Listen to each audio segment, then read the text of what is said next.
अहमदाबाद स्थित science city Gujarat के बाहर भी अब जानने लगी है, क्योंकि यहाँ पर जो साइंस सिटी में नए नए प्रोजेक्ट्स आ रहे हैं उसको लेकर गुजरात के अलग अलग जिलों के उपरांत कई राज्यों से भी यहाँ पर लोग ये प्रोजेक्ट देखने के लिए आ रहे हैं। साइंस को जानने के लिए यह एक बेस्ट लोकेशन है। हमारे साथ जुड़े हैं अहमदाबाद साइंस सिटी के एग्जीक्यूटिव डायरेक्टर मिस्टर साहू। हम उनके साथ सीधी बात करेंगे। साहू सर, आज यह जो साइंस सिटी है जिस मुकाम पर पहुंची है, कौन कौन से प्रोजेक्ट अभी यहाँ पर चल रहे हैं जो लोग देखने आ रहे हैं, क्या कहेंगे आप इसके बारे में? देखिए, science city is a very interesting project. It attracts and it connects everybody, school student से शुरू करके 70-80 ages. So it is a attraction for all ages visitors, in family, in school, in office, every type of visitors they can visit science city. And Gujarat Science City जब देखने तो it is since its inception from the 2001 तो now on the 2021 it is capturing a new height in terms of excellency, in terms of activity, in terms of concept and in terms of communication and collaboration. Science city में आप देखेंगे तो phase 1 में हमारा लगभग world class facilities था। जैसे world का सबसे अच्छा आईमैक्स थिएटर था, हमारा hall of space, hall of science, planet earth, simulator ride, life science park, energy park, ये सारा चीज़ लोगों का को साइंस के साथ जुड़ रहा था अलग अलग तरीके से। So IMAX theatre we have not never used it as a theatre और ए मल्टीप्लेक्स और something like it. We called it as world's largest classroom because 40 minute का हम लोग साइंस दिखा रहे हैं। एंड ये स्क्रीन जो है ना, वो आज का डेट के हिसाब से वर्ल्ड से सबसे बड़ा स्क्रीन है in terms of education complex and science teaching ये कॉन्टेक्स्ट में। 100 फीट बाई 90 फीट का स्क्रीन जो विशाल पर्दा है, जो भी हमारा 10 माला जैसा मंजिल जैसा एक बिल्डिंग का जैसा होगा, इसका पर्दा में बच्चे छोटा चिंटी से शुरू करके इसके पूरा रॉकेट जो ब्लास्ट लॉन्च होता है, इनका सारा चीज़ वो देख सकते हैं। मून का ऊपर में जा सकते हैं, मार्स का जो अभी नया एक्सपेरिमेंट होता है, इनके बारे में एक्सपीरियंस ले सकते हैं। तो इससे अलग अलग एक्सपीरियंस लेना था। तो जब हमारा साइंस सिटी फेज 2 शुरू हुआ, इसमें हमारा जैसे नया एप्लीकेशन टेक्नोलॉजी ओरिएंटेड का जो हम लोग प्रोजेक्ट लिया, इसमें एक एक्वेटिक गैलरी है, एक रोबोटिक गैलरी है, एक astronomy and space science gallery है। ये काम अभी इस 3 गैलरी से 2 गैलरी अभी honourable prime minister Shri Narendra Modi साहब के हाथ में 16 जुलाई में इनका लोकार्पण हो गया। एंड 17 जुलाई से कोरोना के बाद ये चालू हो गया। And now we are seeing that people are coming and not for मैंने sparing their time. It's a main educational and science hub, science tourism centre तरीके से ये लोगों को मन में एंड लोक में का जो एक्सेप्टेंस ये लिया हुआ है। सर, आने वाले ये जो भी फ्यूचर प्रोजेक्ट है उसके बारे में बताइए। 1-2 साल में या फिर 3-4 साल में कौन से नए प्रोजेक्ट आ रहे हैं साइंस सिटी में? देखिए, ये जो कोरोना का 18 महीने का लगभग 18 महीने से 2 साल तक जो हमारा एक्सपीरियंस हुआ, इसमें now everybody understand that science has a की रोल।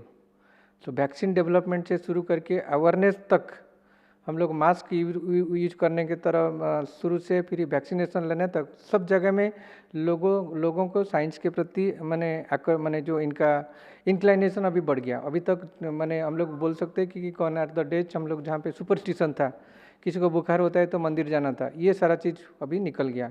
लोगों को ऊपर में जो सेल्फ हाइजीन, सबको जो स्वस्थ रखना ही है, ये सारा आ गया। तो इसके देखिए तो we are coming new approach. तो हमारा भी जो एस्ट्रोनॉमी स्पेस साइंस गैलरी चल रहे हैं, तो ये अभी नेक्स्ट ईयर तक कंप्लीट हो जाएगा। इसमें अहमदाबाद में और गुजरात में हम we are bringing the best 250 seat एक प्लानिटोरियम है, जहाँ पे एक 3D एंड एक हाइब्रिड तरीके से डिजिटल प्लानिटोरियम होगा। तो लोगों को एक 3D चश्मा पहन करके इनको देखेंगे, जैसे लगेंगे कि they are going beyond this our planet earth to cosmos to universe to milky way, something like that. इस तरीके से इनको लगेगा, अनुभव करेंगे। इसमें हम लोगों का एक दूसरा एक है स्पेस ऑब्जर्वेटरी रखा है, जहाँ पे पहले अभी भी जो ऑब्जर्वेटरी है, जैसे हमारा माउंट आबू में है, इसरो का PRL का है, वो बहुत ही हाई टेक रिसर्च स्टूडेंट के लिए हैं। बट यहाँ पे हमारा स्कूल बच्चे भी 7-8 स्टैंडर्ड आकर के वहाँ पे इस तरीके का ऑब्जर्वेटरी में काम कर सकता है, देख सकता है। सूर्य का जो सनस्पॉट होता है वो इनको फोटो क्लिक कर सकते हैं। तो इंटरेस्ट अभी 7, 8, 9, 10 से वो बढ़ा करके वो लगेगा क्योंकि मैं बड़ा होने के बाद मैं एक एस्ट्रोनॉमर होगा, मैं एक स्पेस एस्ट्रोनॉट होगा। इस तरीके से ये एजुकेशन अंडरस्टैंडिंग उसी तरीके से शुरू होगा। इसी तरीके से देखेंगे तो हम लोगों का एक ह्यूमन साइंस गैलरी हम लोग बना रहे हैं, जहाँ पे पूरा ह्यूमन साइंस का वॉक थ्रू जैसे हम लोग रखेंगे। इस पर काफ़ी हमको क्यों कैसे हमारा कहाँ पे हमारा सपोज आपका किडनी स्टोन होना शुरू होता है और हार्ट में कई ब्लॉकेज होता है, और आपका फिजियोलॉजी सिस्टम कैसा काम करते हैं, आपका न्यूरोलॉजी सिस्टम कैसा काम करता है, ब्रेन कैसा काम करता है, आँखों में क्या क्या डिजीज होता है, ये सारा चीज़ आपको जैसा लगेगा इट इज़ जस्ट लाइक आप टच करके आपका आँखों को, हार्ट को, किडनी को, लीवर को, आपको लगेगा कि you are the your own doctor. आपको इस तरीके से वो मैसेज देंगे, so that you can prescribe your medicine, you can prescribe your food, you can prescribe your lifestyle like this thing. इतना लेवल तक हम लोगों को लेने के लिए प्रयास कर रहे हैं।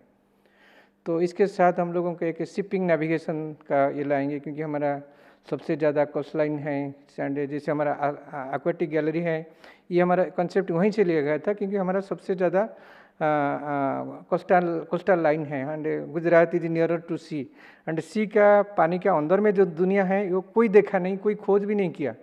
तो इसके लिए that we have taken that project, and now it is becomes a big success you can से।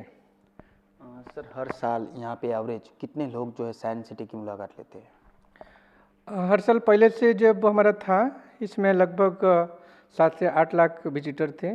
नाउ अभी हमारा जो नया गैलरी खुल गया, अभी से हम लोग सोचते हैं कि मिनिमम 10 लाख से 15 लाख तक विजिटर अभी हम लोग एक्सपेक्ट करते हैं, क्योंकि अभी लास्ट 4 महीने में हम लोग आज फिगर हम लोग देखते हैं तो लगभग 3.5 लाख विजिटर अभी ओनली लास्ट 3-4 महीने में हम लोग को कवर किया है। एंड दैट टू ये सारा विजिटर काफ़ी हमारा जो टिकट ले कर के इधर आया है, and that system is also totally digitized. इसमें in science city so many facilities, so many attractions are there, so many are free, so many are paid account also, paid facilities also. But सब जगह में visitor जो भी आया है सब cashless transaction में वो लोग दे करके गया। तभी 4 महीने में 3.5 लाख हो गया, तो we are expecting that minimum हमारा 10 से 15 लाख तक हमारा विजिटर फुटफॉल रहेगा। सर, यहाँ से गुजरात बाहर के राज्य से भी लोग आते हैं, तो क्या भारत के बाहर से क्या फॉरेन विजिटर्स आते हैं? और दूसरी बात, यहाँ पे जो भी महानुभाव आते हैं वो अपनी, अगर आप एक बुक मेंटेन करते हो तो उसमें संदेश लिखते हैं, तो क्या ऐसी कोई सोच या ऐसा संदेश लिखा गया जिसमें सजेशन दिया गया हो कि इसमें ये करना चाहिए, ऐसा कुछ? Yes, we are getting the visitors not only from Gujarat, from pan India, अलग अलग स्टेट से, अलग अलग यूनिवर्सिटी से, अलग अलग रिसर्च लैब से ये लोग आते हैं। इवन गवर्नमेंट से, सेक्रेटरी लेवल, मिनिस्टर लेवल भी आते हैं। How science city कंसेप्चुअलाइज्ड, how it is developed, how it is maintained, how it is becomes an asset for the entire state और कंट्री, ये सारा चीज़ ये लोग डिस्कस करते हैं।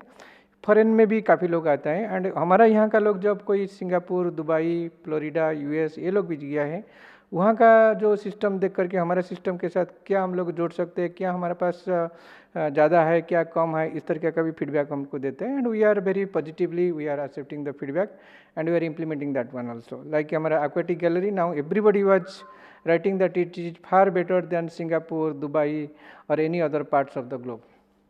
सर, जैसे कि स्टूडेंट स्कूल में क्लास में पढ़ते हैं, बुक से जो कुछ पढ़ते हैं, लेकिन यहाँ पे साइंस जो विजुलाइज करते हैं तो अच्छी तरीके से समझ पाते हैं, तो क्या बच्चों के लिए कुछ ऐसा मतलब आयोजन है कि वो जो स्कूल की जो बात की जाए प्रोजेक्ट होता है, उनका सिलेबस होता है, उसको अच्छी तरीके से वो विजुलाइज करे, कॉन्सेप्चुलाइज करे, ताकि आगे जाके उनको फ़ायदा हो, ऐसी कुछ आने की संभावना है? एक्चुअली साइंस सिटी का जो हमारा जो फंडामेंटल जो ऑब्जेक्टिव है ना, वो वही है। क्योंकि जो पढ़ाई तो करता है, we are not a school, we are not the teacher. School है, टीचर है, बुक्स है, सिलेबस है, ये सब ठीक है, बट जो हम लोग इसी तरीके का सब्जेक्ट को लिखाते हैं, हम लोग इसी तरीके का टीचिंग मेथड हम लोग अडॉप्ट कर रहे हैं, जो बच्चे को और टीचर को बुक्स का अलग दुनिया को ले जाएंगे। सपोज आज हम लोग पेंगुइन को आज इंट्रोड्यूस किया, पेंगुइन के बारे में हम लोग सिनेमा में, टीवी में और कोई पिक्चर में, एनसाइक्लोपीडिया में देखा है। पेंगुइन को देखने के लिए जाएंगे तो हम लोग नहीं जा पाएंगे, क्योंकि वो इतना दूर, इतना हार्ड कोल्ड है, एनवायरनमेंट है, कोई जाएगा। बट यहाँ पे हम लोग पेंगुइन को लेकर के, पेंगुइन क्या खाता है, कैसा इनका हैबिट होता है, क्या कैसे इनका लाइफ होता है, ये सारा चीज़ हम लोग बच्चे देखते हैं। ये कोई बुक में नहीं होगा, कोई फिल्म में भी देखेंगे तो इतना ज़्यादा वो समझ नहीं पाएंगे। यहाँ पे वो सामने में देखा, कोई इस तरीके का कोई शार्क देखा है, कोई हमारा रोबोट के साथ कोई बातचीत किया है। रोबोट का कभी तक कोई सोचा ही नहीं होता था, ऐसा रोबोट मेरा साथ बात सकता है, मैं भी जो कुछ भी पूछूंगा वो भी बता पाएंगे। इंटरेस्टिंगली हमारे पास काफ़ी बच्चे होते हैं, हम लोग इनका देख रहे हैं फीडबैक। वो रोबोट को पूछते हैं, हाय रोबोट, क्या तुम मेरा साथ आएंगे हमारा घर, तो मेरा होमवर्क कर सकते हैं। सो दैट मीन्स वो लोग सोचते हैं कि रोबोट भी ऐसा है, ये मेरा टीचर से भी ज़्यादा रिसोर्सफुल है, मेरा होमवर्क सब कर देगा, मेरा लिए वो सब कर देगा। तो ये इस तरीके का जो है, ये हम लोगों का कोई दूसरा जगह से क्लास चेक नहीं करते। तो इसी के लिए जो साइंस सिटी का जो फंडामेंटल हमारा जो ऑब्जेक्टिव है, it's a informal science teaching learning process. हम लोग वही साइंस को पढ़ाते हैं बट इनफॉर्मल वे में, नॉट फॉर्मल वे में। चक डस्टर नहीं है, कोई बुक नहीं है, कोई सिलेबस नहीं है, बट हम लोगों को बातों बातों में इस तरीके से इनको एग्जाम्पल दिखा करके, ऑब्जेक्ट दिखा करके, टच करके, फील करके इनका एक एक्सपीरियंस रहता है, which has a last long इनका रहता है। सर, पूरे साल में कई दिन होते हैं जो साइंस के लिए बहुत इंपॉर्टेंस होते हैं, कई सारी खगोलीय घटनाएं होती है, जैसे कि एक्लिप्स होता है, वर्ल्ड साइंस डे होता है, नेशनल साइंस डे होता है। तो इन दिनों में साइंस सिटी में कुछ आकर्षण के केंद्र रखे जाते हैं स्पेशल उस दिन के लिए। देखिए, हमारा गुजरात साइंस सिटी का सबसे बड़ा यूएसपी है कि हम लोग साइंस सिटी को पूरा 365 डेज एक्टिव रखा है। हम लोगों के एक ऐसा इंस्टीट्यूट हम लोग बनाया जो 365 डेज में, आज किसी साइंटिस्ट का जन्मदिन है, आज कुछ इम्पोर्टेंट शोध हुआ था, आज किसी का कोई तिरोधान हुआ था, आज स्पेस में कुछ इम्पोर्टेंट डेवलपमेंट हुआ था, इस तरीके का साथ हम लोग कनेक्ट करते हैं। तो इसी के लिए देखेंगे तो every day it is activity session, every day we connect the our student to different institution this things. In fact आज हमारा सोलर इक्लिप्स था जो हमारा यहाँ पे आज दिखने के लिए नहीं मिलेगा, दूसरा पार्ट में है, तो आज हमारा वहाँ पे लाइव स्ट्रीमिंग हुआ। कभी हमारा यहाँ पे होता है तो यहाँ पे थाउजेंड से स्टूडेंट आते देखते हैं। तो इस तरीके से it's a very active and very forward looking science learning platform. Sir, यह इतनी बड़ी संस्था है, इतने सारे 250 एकड़ में करीबन फैली है, काफ़ी सारे लोग यहाँ पर काम करते हैं, और अब दुनिया से भी जो स्पीसीज़ है वो यहाँ पे लाई जा रही है, रोबोट भी अब बाहर से आए, तो इतने सारी चीज़ों को मेंटेन करने के लिए कहाँ से व्यवस्थाएं होती है, किस प्रकार, क्या कोई एक्सपर्ट बुलाए जाते हैं, क्या कहेंगे आप? देखिए, साइंस सिटी एक सिस्टम है, डेवलप किया है, जो साइंस में जिसका रुचि होता है इनको काम, बिकॉज हमारा काम बहुत एडवर्स होता है, जहाँ पे छुट्टी होता है वहाँ पे ज़्यादा से ज़्यादा भीड़ यहाँ पे होता है, ज़्यादा से ज़्यादा एक्टिविटीज होता है। तो हमारा जो मैन पावर, जो HR सिस्टम मैनेजमेंट होता है, वो इस तरीके से लोगों को चुन करके इनका इंटरेस्ट, इनका माने हॉबी को ले करके इनको रखा हुआ है, so that they are dedicated for science education, science communication, science maintenance, इस तरीके का होता है। तो इस तरीके से जो कोई हमारा एग्जिबिट कोई पुराना हो गया, इसको कंस्टेंट अपग्रेडेशन करना है, कोई ख़राब हो गया, इनको मेंटेनेंस करना होता है, वो सब ये होता है। काफ़ी जो भी नया पैविलियन हम लोग बनाते हैं तो इसमें हम लोग रखते हैं कि अभी जो हमारा जो कंसल्टेंट होते हैं, because these are very high value project, like हमारा एक्वाटिक साइंस है, रोबोटिक गैलरी है, तो इसमें हम लोगों का हमारा प्रोजेक्ट के कॉस्ट के साथ हमारा 5 साल का ऑपरेशन एंड मेंटेनेंस का पार्ट हम लोग डाल देते हैं, ताकि ये लोगों के जो 5 साल चलाएंगे, इसके अंदर में हमारा जो लोकल स्टाफ होंगे वो भी धीरे धीरे सीख जाएंगे, एंड जब तक 5 साल के बाद इनका कॉन्ट्रैक्ट खत्म हो जाएगा तब तक हमारा मैन पावर जो है, हमारा आदमी लोग लगे, वो ट्रेंड हो जाएंगे एंड वो भी इसी तरीके से ऑपरेट करेंगे। So it is a continuous process and it is a 24/7 system you can से। Thank you sir. तो ये थे हमारे साथ साइंस सिटी के executive director doctor Narottam Sahu, जिन्होंने हमें बताया कि साइंस सिटी जो है वो एजुकेशन तो देती है, साथ साथ में जो बुक्स में जो कंसेप्ट होते हैं उसको विजुलाइज कराने के लिए काफ़ी इंपॉर्टेंट है, और आगे भी कई सारे प्रोजेक्ट साइंस सिटी में आएंगे और देश और दुनिया में साइंस सिटी मशहूर होगी। और साथ साथ में जो प्राइम मिनिस्टर नरेंद्र मोदी ने स्वप्न देखा था साइंस सिटी को लेकर, वो भी साकार होगा। कैमरा पर्सन मुकेश टोडिया के साथ आशीष पंचाल, ETV भारत, अहमदाबाद। સતત 24 કલાક સમાચાર જોવા માટે ડાઉનલોડ કરો ETV ભારત એપ।